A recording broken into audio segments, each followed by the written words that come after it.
other po. Sabi po natin sa bawat isa, you are the source of blessing. You are the source of blessing. Amen. Amen po. Maraming salamat po. Next, nakaro.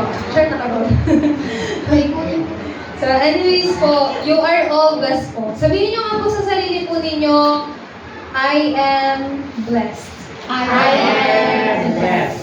Super blessed. Super blessed. Alam niyo po kung bakit? Because you are God's children. Amen. God's children are all blessed na mga anak po ng Diyos. So, ano po ba ang pinagpala? Ano po ba sa tingin natin ang pinagpala? Ang mga pinagpala po ay mga yaong tumanggap ng salvation. So, the true blessing po is receiving the salvation from Jesus Christ po. Amen po ba? Amen. So, because you are a blessed people, then you have to know also, your church is a blessed church. Hindi lang dapat yung sarili niyo yung malaman niyo na kayo ay pinagpala. Dapat alam niyo din po na ang simbahang kung nasaan kayo ngayon po ay pinagpala din po. So that is why yun po yung message po natin today. The church in God's faith and covenant. Ang pinaka-key point dito po, God's faith and covenant. Ang pananampalataya po ng Diyos at ang kanyang tipan. So una po sa lahat, we have to understand what is this something between me and God. Ano ba yung meron sa pagitan ko at sa pagitan ng Diyos? Alam niyo po yun, we are not just the children of God po. Pero we have this something between me and God. And do you know what is that po? We have this relationship po sa Panginoon. What kind of relationship po? It's a covenantal relationship. Sa Bible po, kapag sila po ay nangangako po sa bawat isa po, o yung ano nga po ito, kapag nag-make po sila ng promise, they have to, ano nga po ito, sugatan yung sarili po nila, and blood by blood po. So, it shows po kung gaano katibay po, hindi pwedeng masira yung promise nila sa isa't isa. But between me and God, we call this covenantal relationship. This is something na no one can break po. Ito po yung bagay na wala po makakasira o makakawasak. Even Satan po. Even you yourself po cannot break this. Even God cannot break this covenantal relationship. Bakit po? Kasi ang Diyos po, siya po ang unang nagbigay po sa atin, nangako po sa atin ng covenantal relationship na po. So what is this something between me and God? I am people of the covenant. Ibig sabihin po nito, I am inside of God's covenant. I am a person inside of God's covenant. Do you know how much really important to be inside God's covenant po? When you are outside of the covenant, means there's no salvation po. Just like what in Noah's age po. Sa Noah's age po, yung mga tao hindi po sila niniwala and they did not enter sa ark po. So, lahat po namatay except lang sa family ni Noah. Bakit po? Kasi yung family po ni Noah, they all went inside sa ark po. So, yung mga hindi pumasok, they all died po. So, ano pong ibig sabihin po nito? Because you are inside of this covenant, that's why you are alive po. Kaya meron po kayong salvation. What else po? You are not just people of the covenant. You are not just people or person inside of God's covenant. You are... This is very important. You and I, we are no longer children of Satan. We are no longer children of the devil po. We are children of God. Ibig sabihin po nito, your identity has been changed. Lahat po tayo mga tao may DNA. And lahat po tayo iba't iba ang DNA. But we have same spiritual DNA po. What is our spiritual DNA? Child of God. That is our spiritual DNA. What else po? You yourself is a church. Kayo po ay church. You are God's temple. Ano pong ibig sabihin po nito? Ang simbahan lang po ay hindi lang po ganitong simbahan. You yourself is God's temple. Bakit po kayo simbahan ng Diyos? Kasi ang Diyos, sa Yesu Cristo, banal na Espiritu, nananahan po sa inyo. So you are like a walking church. So wherever you go po, you are always bringing yung triune God sa inyo po. So do not ever think na you are alone po. Do not ever fall into your problems po. Bakit po? Kasi God who is with you, He always give you yung solution po and yung way para makalaya po tayo, makaalis po tayo sa ating problems or mga trials sa buhay. Amen po ba? Amen. So, having understanding po yung identity po ninyo bilang isang mga people of the covenant, children of God, and God's temple po, then you have to look carefully po dito sa mundo. You have to properly see this world po. Kapag nakita po natin po yung mundo, do not just feel disappointed po. Do not just feel sad po. Do not just feel mad. When you look at this world po, have the heart of, ano nga po yun? About sa evangelism and mission po ng Panginoon. When you are looking at children po, or yung mga family po who really fall into like poverty, do not just feel bad about them po. Have the heart to share yung gospel po sa kanila. That is true love po. Kung mahal po ninyo yung inyo pong kapwa, bring them here sa church po. That is true love po. Kung mahal po ninyo yung family po ninyo, share them this gospel po. That is true love. Kaya po, how can we properly see the world po? In Genesis chapter 1, verse 2, as you all know po, this world is full of curiosity. Puno ng kabuluhan po. Sa isang salita, yung age po natin ngayon is an age of mental illnesses po. Marami pong tao who are having this mental illnesses and problems. Hindi lang po sila nagsasuffer. It's not just may problem po yung kanila pong pag-iisip, but really who fall into like depression, anxiety, stress, it's all mental illnesses po. But how can we save them po? We have to properly look this world po. What else po? Makikita po ninyo, lahat po ng mga tao, they are full of emptiness. When we say full of emptiness po, there's no satisfaction. It seems like they have everything po, but there's no satisfaction po. Wala pong bagay na makapagbigay sa kanila ng kasapatan. Lagi pong kulang. Do we feel this po? We shouldn't feel like this anymore po. Bakit po? Kasi according to sa Bible, si Kristo, He is complete, perfect, and enough po sa buhay po ninyo. So, but if you still feel lacking, if you still feel not enough, maybe it's the time for us to check again si Kristo sa buhay po natin. Amen po ba? Kasi according to sa Bible, Christ is enough po. He is enough, He is perfect, and He is complete sa buhay po ninyo. Meaning to say, yung mga empty people po, you cannot see God sa buhay po ninyo. What else po? How about this darkness po? There's no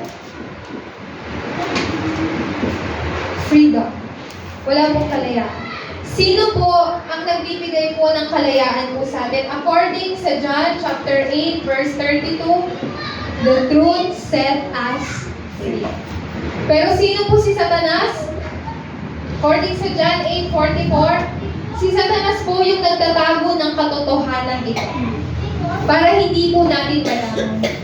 Sabi sa John 8:32, the truth will set you free. But who is Satan? He is the father of lies. Binabaliktad po ni Satanas ang katotohanan. Sinasabi ni Satanas, anak ka ng Diyos? Bakit naghihirap ka? So Satan will try to change yung katotohanan po. He will try to turn this katotohanan po. Kaya do not ever be deceived by Satan's voice po. Especially mga remnants natin. Ito yung, this age is an age kung saan lahat nagiging advanced na. Tama? Technology, everything, lahat makikita niyo sa internet. But do not rely on that alone. Of course, you can use yung advancement ng technology natin, but do not rely on that alone. Since kayo ay mga remnants, God has called you to save this age. Ano po? Amen. And what else po? So, seeing this world status po, what do we have to begin? Seeing this world status, you must know the value of evangelism and mission. Just like what I said earlier po, do not just feel bad. When you feel bad, tapos mag-end lang doon, hindi po dapat ganun. You are called as an evangelist and a witnesses of Christ po. So, God is really happy po when you are bringing people po sa Kanya pong simbahan para makapagbili po ng gospel. Yun po yung isang word na sobra pong nasisiyahan po ang Panginoon. So, what is evangelism po? It is seeing the work of God. Evangelism and mission, nakikita po natin yung pagkilos po ng Panginoon. How we met you po?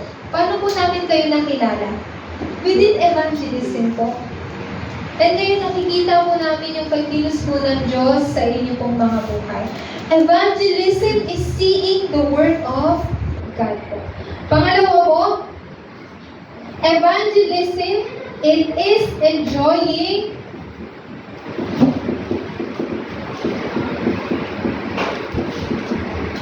God's time schedule. So maybe naranasan na rin po ito nila Deaconess Maria and of course ni Deaconess Beth. Na, di po ba, when we try to invite people po sa church, sabi nila, ay, next time na lang, busy ako eh. We feel disappointed po. But no, hindi po. Evangelism and mission, it's about enjoying the time schedule ng Panginoon. Lahat po ng tao may time schedule po. So malay natin, inaayuan po nila tayo ngayon, pero sa kamakalawa, kasama na. So that is time schedule po ng Panginoon. So, katulad din po, lahat po tayo dito, we have different time schedule po. So just enjoy the time schedule po ng Panginoon. Pangalawa po, evangelism and mission, it is relaying God's hope, faith, and love. Sa madali pong salita, it is relaying the gospel. So let me say once again po, seeing this world status, now you must know the value, the importance of evangelism and mission. Kayo po ay bunga rin ng evangelism. Lahat tayo. Ito ba? So, what kind of church that God gave to us po? Una po sa lahat, it is the church in God's faith po. Katulad po ng lagi po nating sinasabi po, ang pananampalataya po natin ay hindi po nagmula sa atin. Ang pananampalataya po natin ay nagmumula po sa Diyos. Siya po ang nagbigay ng tanim ng pananampalataya po sa atin. Therefore po, God raised our church po in His faith po. So maybe it's been 3 years. 3 years na po since nung kami po ay pumunta po dito sa EPSA or maybe magpo 4 years na po ata. Pero yung church lang po natin na na-establish lang po ba, last year lang. Last year po ba yung nagkaroon tayo ng inauguration worship? How it become possible po? Paano po siya naging posible? Because of faith. Yes po. Dahil po sa pananampalataya ng Diyos. Because of God's faith po. So, ibig sabihin po nito, it's God's absolute, not just faith, but absolute faith. God's faith is absolute po. At ibinigay niya po yun sa atin. So, our church is inside of God's absolute sovereignty. So, it is the church where meron pong nasa loob po ng pananampalataya po ng Diyos. So, ito po ay simbahan kung saan nasa loob po ng absolute sovereignty ng Diyos. What is God's absolute sovereignty po? Lubos na paghahari po ng Diyos. When we look our past po, it heals our past. Meaning to say po, lahat ng scars po ay magiging platform sa buhay natin. Magiging tungtungan po. How about our present po? Sa kasalukuyan po natin, we face problems. Tama po ba? Conflicts. Even crisis po. But you have to find, within this, you have to find answer. How about our future po? Future, binibigyan po ng kagalingan po ng Diyos. So, it is in God's faith po. So, you and I, we are inside of God's absolute sovereignty po. Lubos na paghahari ng Diyos sa buhay natin. Lahat po na nangyayari po sa buhay natin, lahat ay nasa paghahari po ng Diyos. Sometimes we may ask why it was happen, o kaya naman bakit inalaw ng Diyos. Pero if you truly believe in God's absolute sovereignty po, you will see the answer sa lahat po ng mga problems, crisis, and conflicts po. What else po?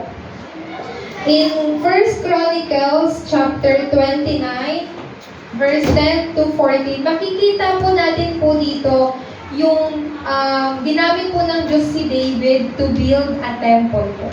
Pero do you know why David was able to confess yung 1 Chronicles 29:10 to 14? Sinabi niya po dito, lahat ng bagay ay nagmumula sa Diyos. Lahat ng bagay ay nagmumula po sa Diyos. Kumbaga, kinonfess po ni David na dahil lahat ng bagay ay nagmumula sa Diyos, ibinabalik lang namin sa iyo, Panginoon, kung ano yung ibinibigay mo sa amin. So, we shouldn't think po na we are giving God. Binabalik lang po natin sa Panginoon kung ano yung ibinibigay niya sa atin. That's why nangyari po yung temple construction po. Now, we can say here church construction. For almost for almost 2 years po, ginawa po namin ni Pastor po, kasama ko po si Pastor, nag-iikot po kami dito sa EPSA, we do evangelism po. We met a lot of people po. Una po kami nag-evangelism po is banda po sa District 4 po, I think District 4. Kasi ang una po namin na-meet po ay yung family po ni Jana po. And because of their family po, the door of evangelism here in EPSA was open po. Na-open po siya. And doon po nag-start na we met a lot of people po hanggang sa namit po namin kayo. And because po, marami na po kami namimit ng mga tao, Pastor and I, even sa morning we pray, the Lord, please give us the church where we can gather all of these people po. That's why God allowed church construction po dito sa EBSA. Hindi po naging madali po yung proseso po ng pag-construct ng church. I mean, hindi naman lang po church. Kahit magpatayo ka po ng bahay, ng building, mahirap po. Pero, by God's grace po, nakasurvive po tayo. Amin po ba? It happened. Amin, it happened po. So, manalangin po tayo na bigyan po tayo ng Diyos ng mas malawak pa po na espasyo sa simbahan po natin. Amen po ba? Amen. Para po sa mga remnants. And what else po? Ito po ay simbahan kung saan God restores or pine-prepare po ng Panginoon ang 3 courtyard. Please po, I have a favor. Mga adults po, deacon and deaconess po, please continue to put in your heart these 3 courtyards po. Gentiles, prayer, and children po. Among this, napaka-importante po ng 3 courtyards. Napaka-importante po ng children courtyard po. That's why we prepare po yung every Saturday po para po sa mga remnants. So, ginawa po ba natin yon kasi marami po tayong time or para ano nga po ito? Kasi malaki po yung financial po natin to help remnants, to help children po. Absolutely not po. So, why we were able to open yung every Saturday po? Kasi they are very important po. So, put in your heart po, ilagay niyo po sa puso po ninyo at patuloy po na ipanalangin yung 3 courtyards po na to sa buhay ninyo. Always put the remnants into your heart po. They are not just a children po. They are God's remnants. Hindi lang po sila mga bata, sila po ay remnant po ng Diyos. So kapag nakikita niyo po yung mga remnants natin, always encourage them. Hindi po mapipigilan po yung mapagalitan po natin sila kasi po kakulitan, katigasan ng ulo. But instead of yung mapagalitan lang, please encourage them po. Kasi these children po, they are weak just like us po. Mahina din po sila katulad po natin. Why? Because of the background of their family. Lahat po tayo nanggaling po sa poor background po. Tama po ba? So we have to understand these children po. If we will just understand them with our own knowledge po, we cannot. But with God's faith, God's hope, and God's love, we can understand them po. So do not just feel bad about them po, but pray for our remnants po. Yan po yung mission na ibinigay po sa inyo ng Panginoon. The 3 courtyards po. Why God establish this, construct ito pong church po natin? It's for His absolute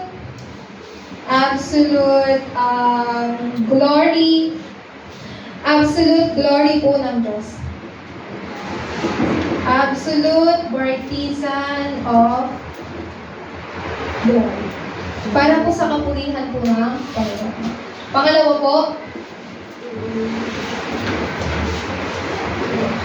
it's a church where we can enjoy the blessing in God's covenant po.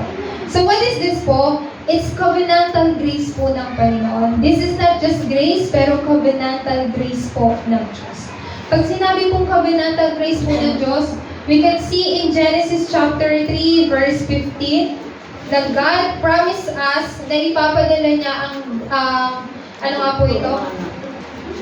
The offspring of woman. At itong offspring of woman po na to will crush the head of serpent. So who is this offspring of woman po? It was Jesus Christ.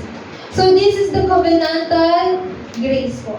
So ang ibig sabihin po nito, God gave us unique solution po to escape from fundamental problem po. Nung si Adan at Eva nagkaroon po sila ng kasalanan, wala pong escape po from there. Kasi nagkaroon po sila ng original sin.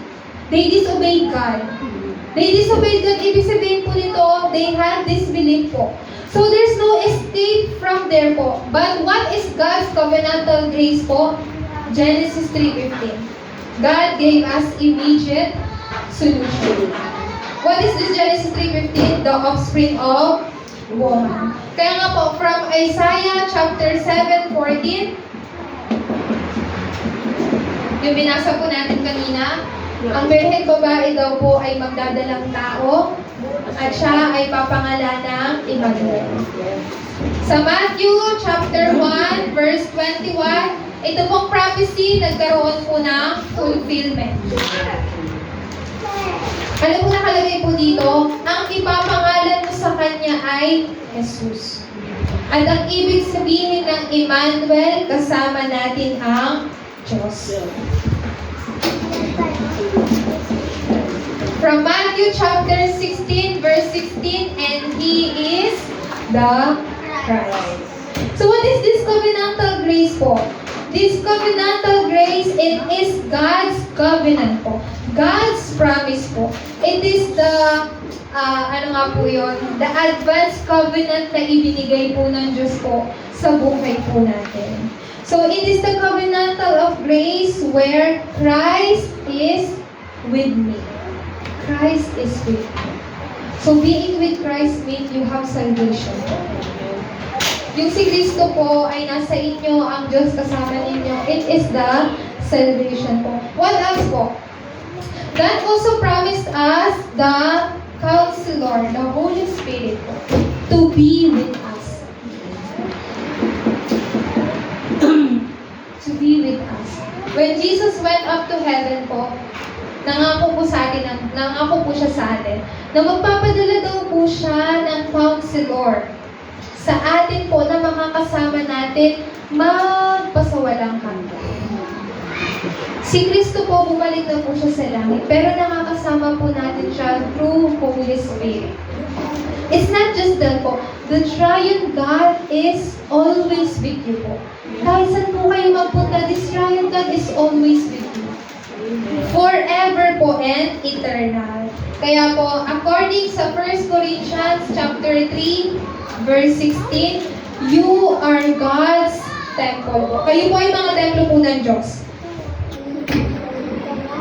Individual, ako, me, our church, and even, sino nga po ito? Yung mga kasama po natin po dito, church members. So all of us, we are God's temple. Ako, yung simbahan natin, lahat po ng mga church members po natin. So the Counselor of the Holy Spirit is always with you. Lagi niyo pong nakakasama. So there's no need to worry po. You are not alone po. God is always with you. So what is this WIO? With Emmanuel and oneness po. Ano pong ibig sabihin po nito? Tayo po ay nasa loob po ng pagkilos po ng Panginoon. Sabihin nyo nga po, I am in God's Word. I am in God's Word. Kayo po ay nasa loob ng pagkilos po ng Panginoon. And you are inside His covenant po. Then, do not ever forget this with Emmanuel and oneness. You can start the prayer of 777 prayer. Sa mga pamphlet na binibigay po namin sa inyo, we already put the 777 prayer there po. Every day po, use it. Use it po in the morning, at daytime, and in the evening po. That is a very powerful prayer. Then, what is the blessing our church receive? Una po sa lahat, we are in God's grace. Can we tell it once again to ourselves po? I am in God's grace. I am in God's grace. Hanggang ngayon po kayo ay nasa loob ng habag ng Diyos. So, remember this word po.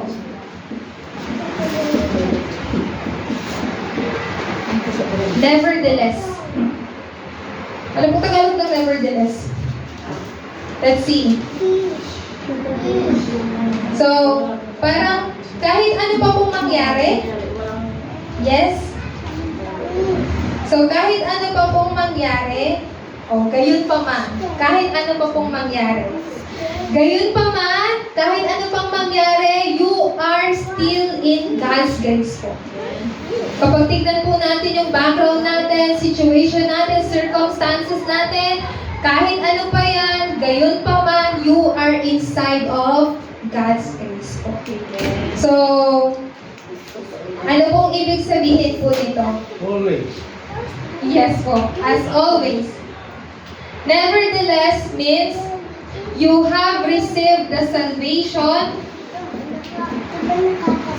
that can overcome all your limitation.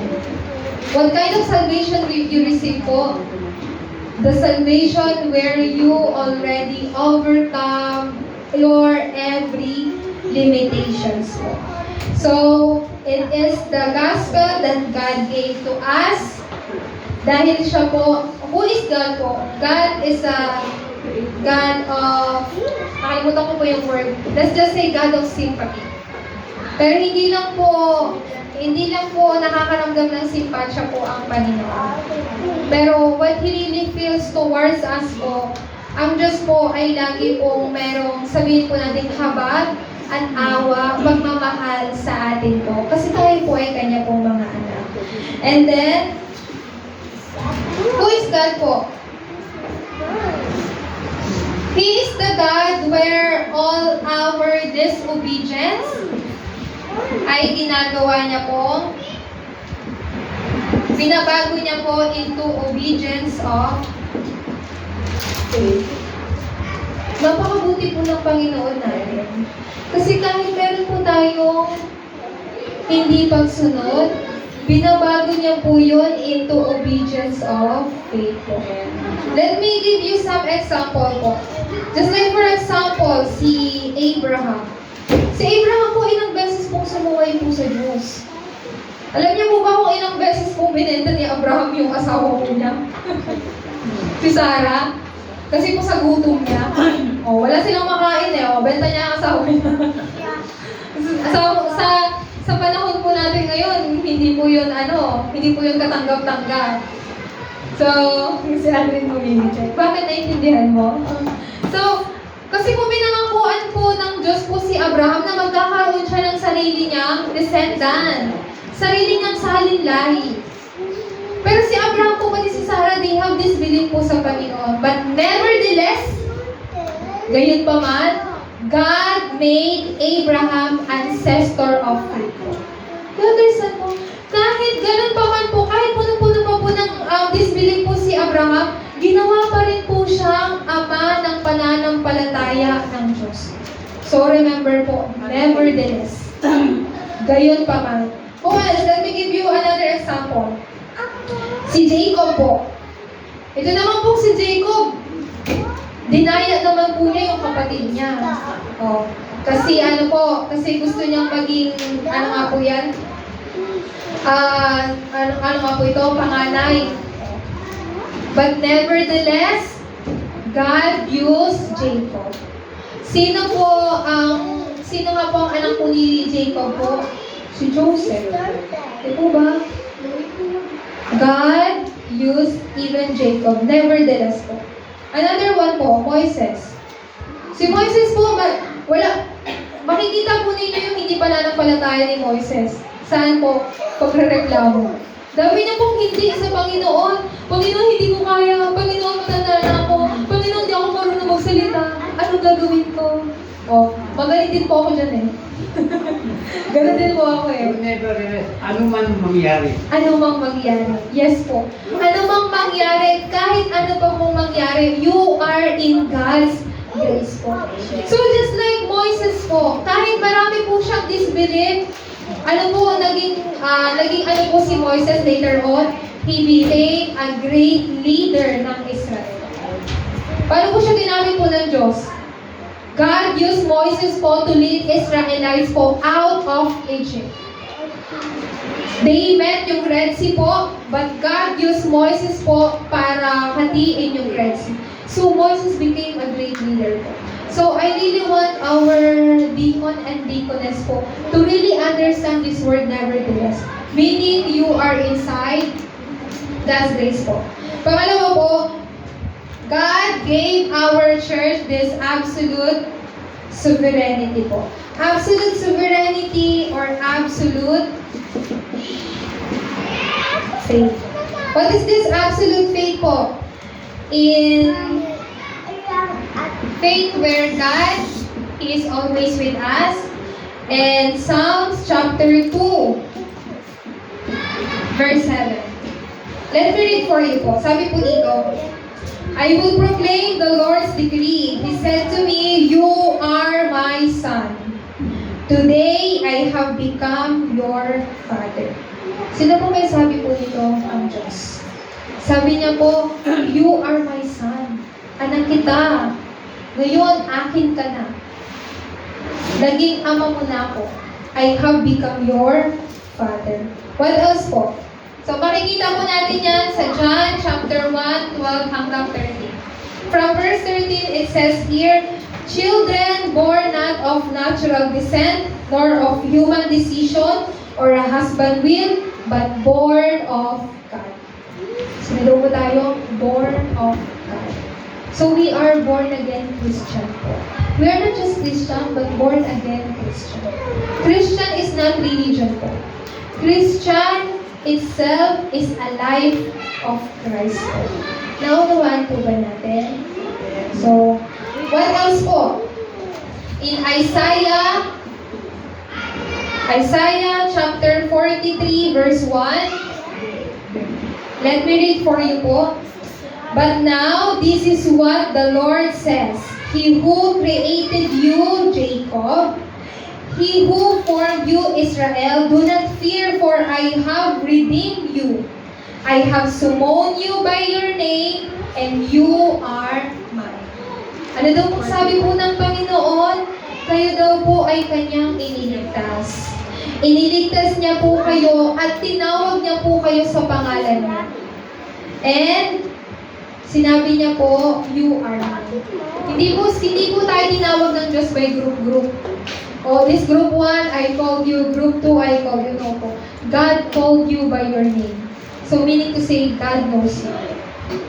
Pauline, diba? God call your name po. So meaning to say po, mas kilala po kayo ng Diyos kaysa kilala niyo po yung sarili niyo. Tignan natin. So that is some mystery po. And what else? In verse 21, the people I formed for myself that they may proclaim my praise. Bakit daw po kayo tinawag po ng Diyos? Praise. To give praise and proclaim His praise po. Kaya nga po, let's have this faith resolution. Let me just give you one verse lang po. Daniel chapter 1 verse 18. Ito po yung mga tatlong kaibigan ni Daniel. They resolved to their heart po not to eat, wag daw pong kainin yung mga iniaalay sa Diyos-Diyosa. So ano pong ibig sabihin po ito? Resolve. Nag-resolve po sila they resolve into the heart. Nagkaroon po sila ng decision. Let me give you isa pa po. Verse 18 po, chapter 3. This was Daniel po. Ano rin po yung sinabi po ni Daniel po dito? Na, ano nga po ito? But even if he does not, the three friends po, ganyan. Sabi po ng three friends po na to, but even if he does not, kung hindi man kami iligtas ng Panginoon, hindi pa rin kami sasamba sa Diyos-Diyosa. So, magkaroon po tayo ng resolution po ng ating pananampalataya. This is very important po. What is faith po? Faith comes from God. Faith grows po by hearing the message of Christ po. So when you keep on listening the message, the word of Christ, your faith will continue to grow po.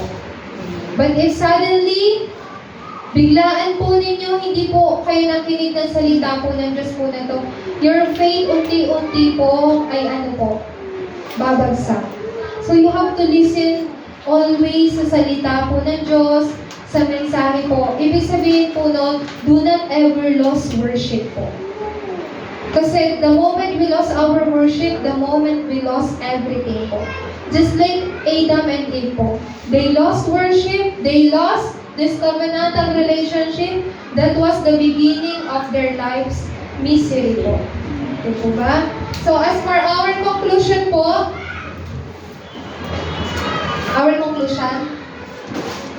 remember this, Emmanuel.